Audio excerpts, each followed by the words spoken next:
today's review, I know I said I wouldn't be trading today, but everything just looked so clean. And in retrospect, look at what we did. Interestingly, I caught the counter trend. I caught the counter trend, but everything was clean for me.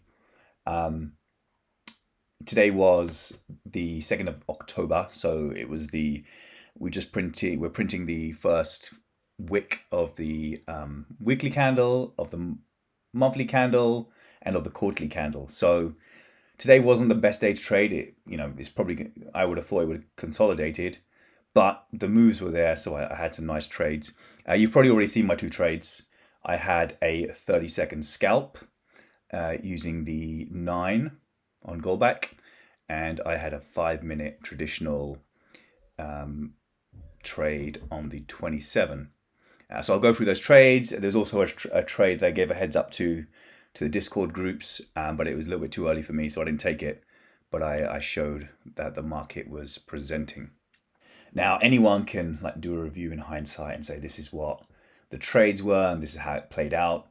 But in practicality, you know how it is as a trader. This is where we are. We are on the hard right edge and we have no information.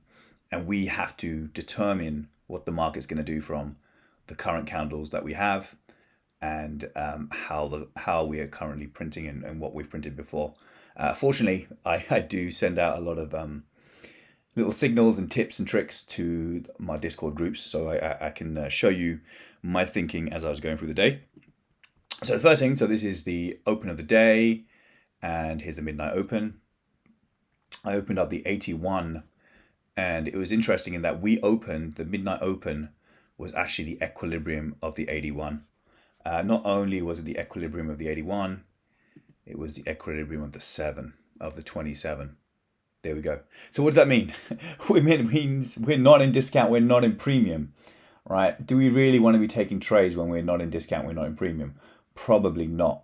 I did an analysis of fair value gaps and the PD arrays. So something that I had my eye on, we had this 1 hour fair value gap up here.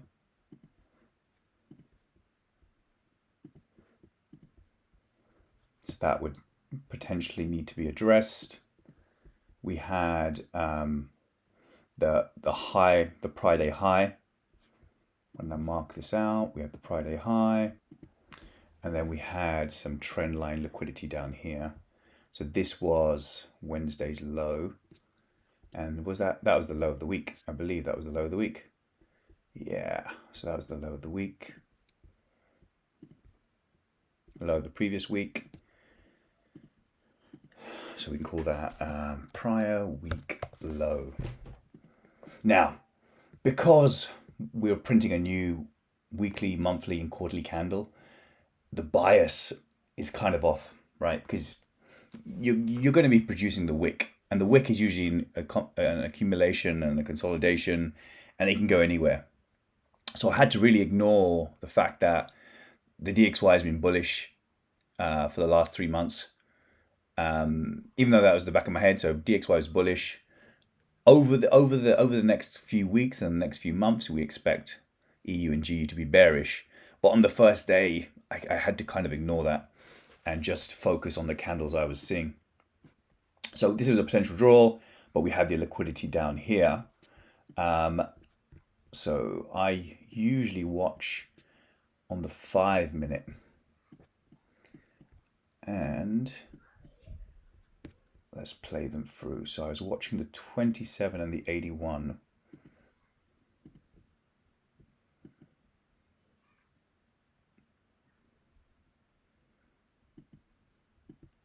There we go. And at this point, I gave my group a heads up.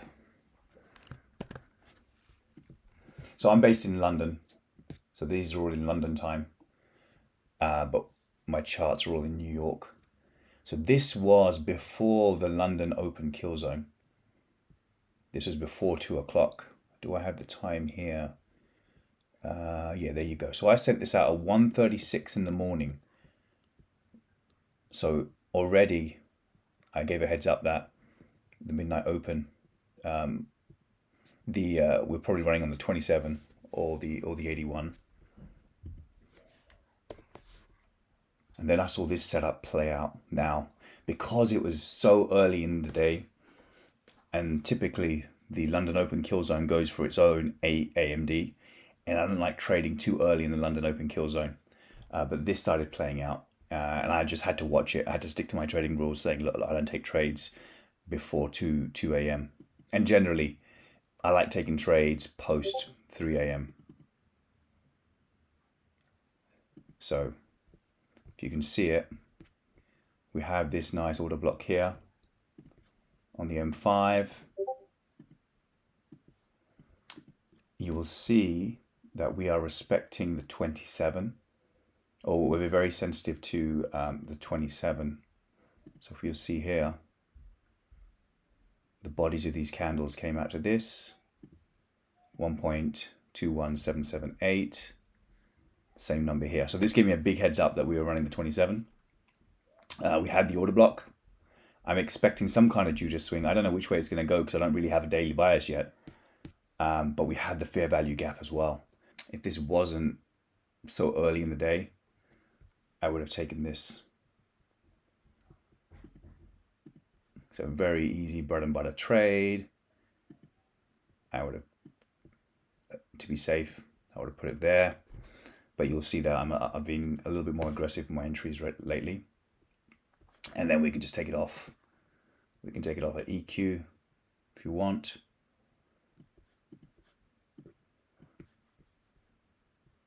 Now we can probably we couldn't do it there really because we are GU. But anyway, if we take it here, we would have had a nice, well, the logical place to take it off is here.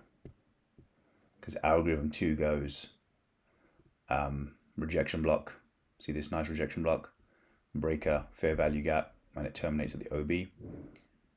But I do like taking it off at EQ nowadays and just bank the cash. Or you can take a TP1 here and a TP2 here. And once you hit TP1, you would set your stop loss to break even. So this would have played out nicely. See how it's respecting the levels? And this is funny when people say Goldbach is a scam. I guess you've seen enough of my trades. I don't need to have to say anymore. But this one played out beautifully. There we go, and then we've TP'd, and we also hit the high. So that was beautiful. So I sent that trade out to my group, just recapping it and just showing them that we are playing ball and we are respecting the 27. There we go. So what else did I mark? I also marked out the body here. So this was good confirmation that we were running the 27. I was expecting us to hit this H1OB. So this was a target for me. So it was a bit of a complicated day because the things that you would expect to happen with traditional ICT work didn't really play out. So we didn't even hit this H1OB. We terminated, well, let's see where we terminated. So we got to the high of the GB level. We have what, H1OB up here.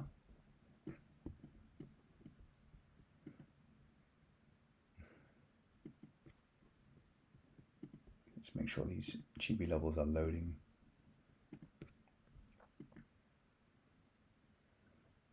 So we didn't even get that. We were 1 pip off. So now at this point, I was kind of convinced that we're going to dig into this H1OB. What normally happens is if you create equal highs below a fair value gap, the algorithm is coming back for it later. It doesn't do it by mistake. So we've got to be aware of this for future trading. Maybe tomorrow we'll take today's high into this OB. So we've got stops here. Look, we've got all these stops here. We've got all these stops here right below a fair value gap. So we've got to be aware of this. Sorry, I think we have MNFP on Friday. So what it tends to do, and you can have a look at one of my old videos where I mapped out the whole month and what NFP was trying to do.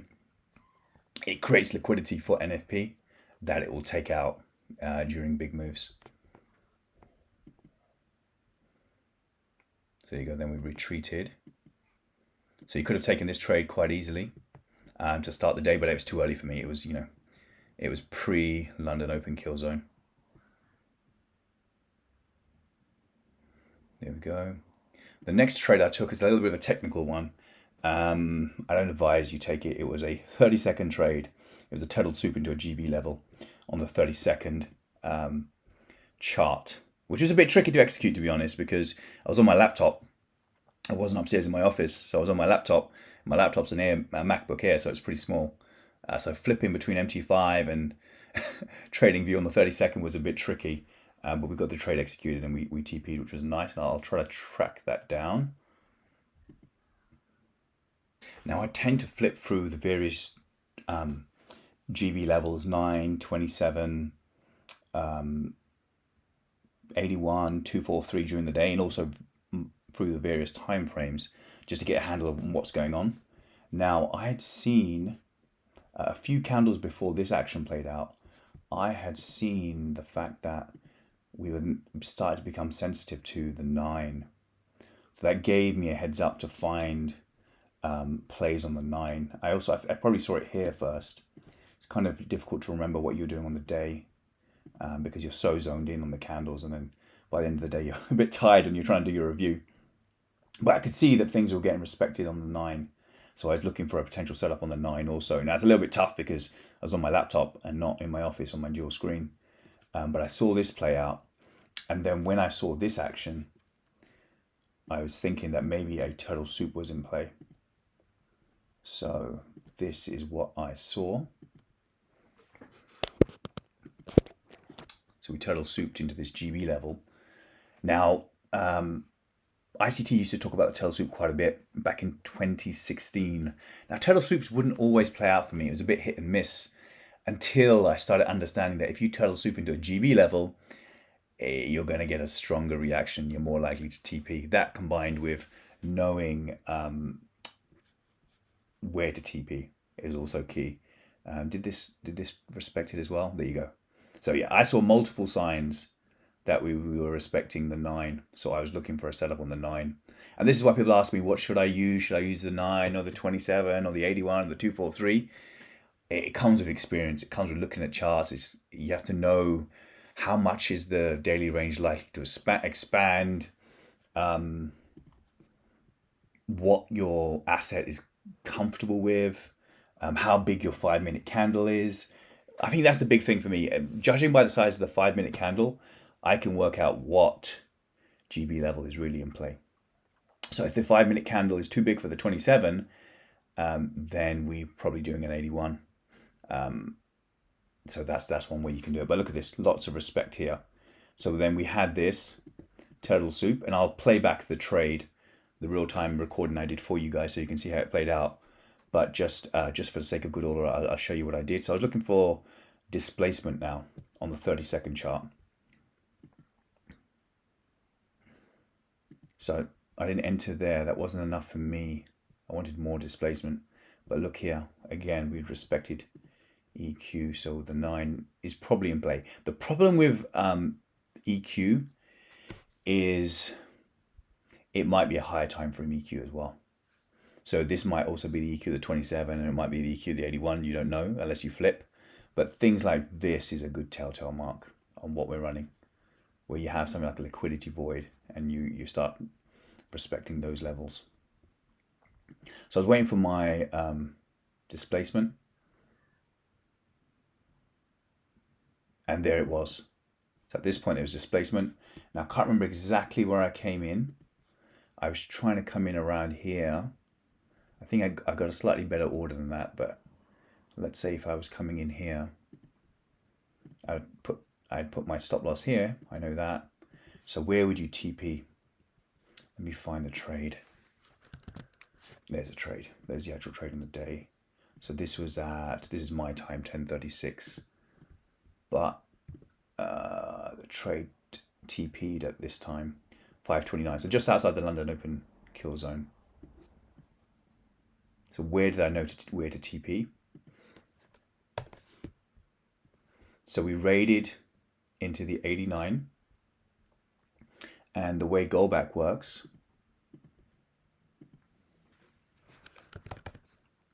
is it likes to pair to 100.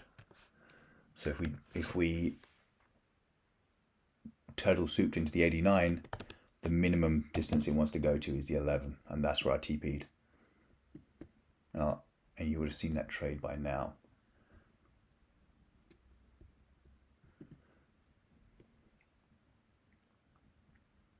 touched in.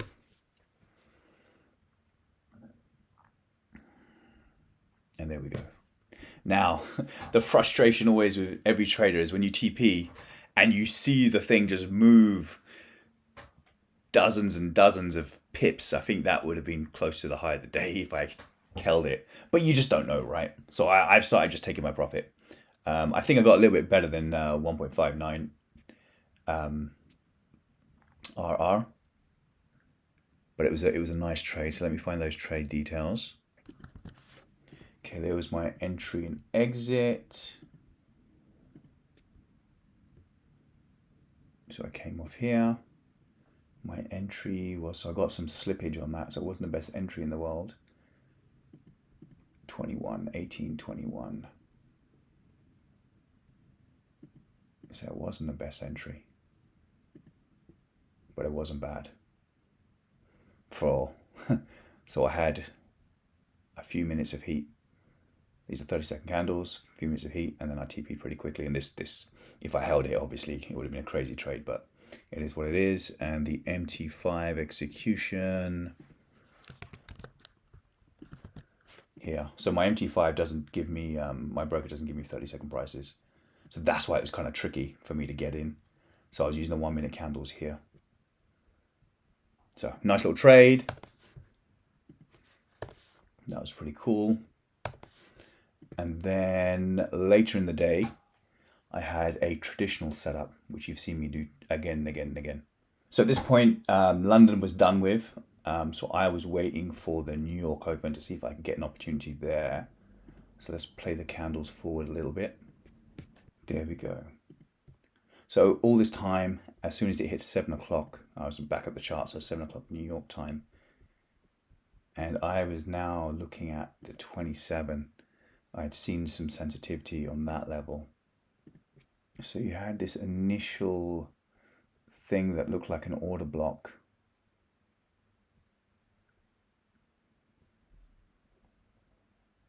But I didn't like the fact that there was no displacement. So there was one here, down move, and there wasn't really that displacement that I wanted around the fair value gap. So then I held on and I was patient. And then I saw this thing. Now, it wasn't the cleanest order block in the world. I think I may have been sneakily looking at the 9 minute and the 3 minute also.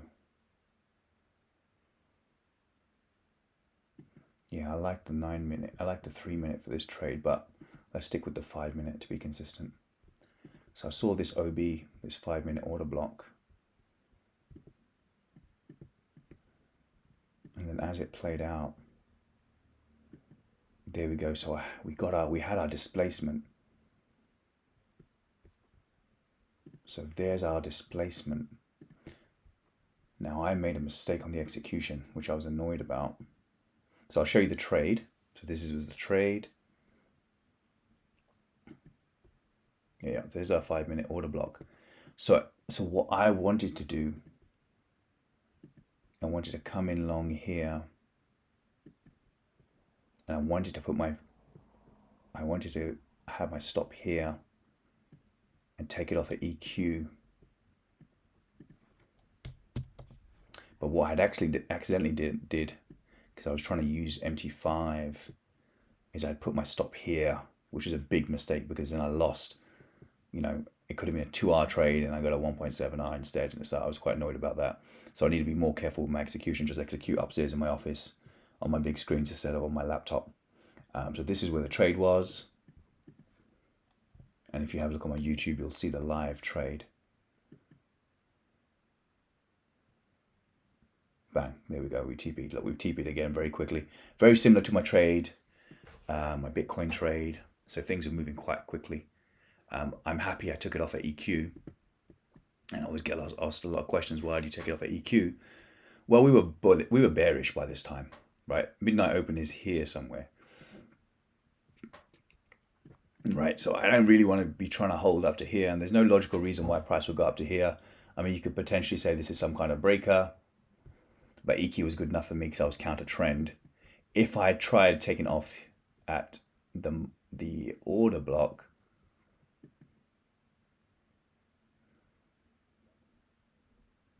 I would have got stopped out. So that was a good trade. So they were the main trades I took. There was another trade I took later on in the day, but by then I was mentally exhausted, and I had put my stop loss to break even because I just didn't want to risk it. I had 2 wins by now and no losses. So I put my stop loss at break even, and if I hadn't, it would have TP'd and it would have been a monster trade because I had put the trade on perfectly. So my OB was lined up properly and my entry was lined up properly. So it would have been a monster trade, but I didn't want to risk it. I had 2 in the bag already, and I didn't want to throw away an R chasing another 3R. But it is what it is. So these were the trades of the day. Both of these were live executions that I showed on my YouTube. Go check them out. But yeah, pretty cool day. Mentally exhausting day. But looking forward to tomorrow. As always, if you have any questions, you can find me on Twitter or Discord, but best to reach me out on the YouTube comments. That's the easiest way for me to find things. Remember, all I'm offering is the truth, nothing more.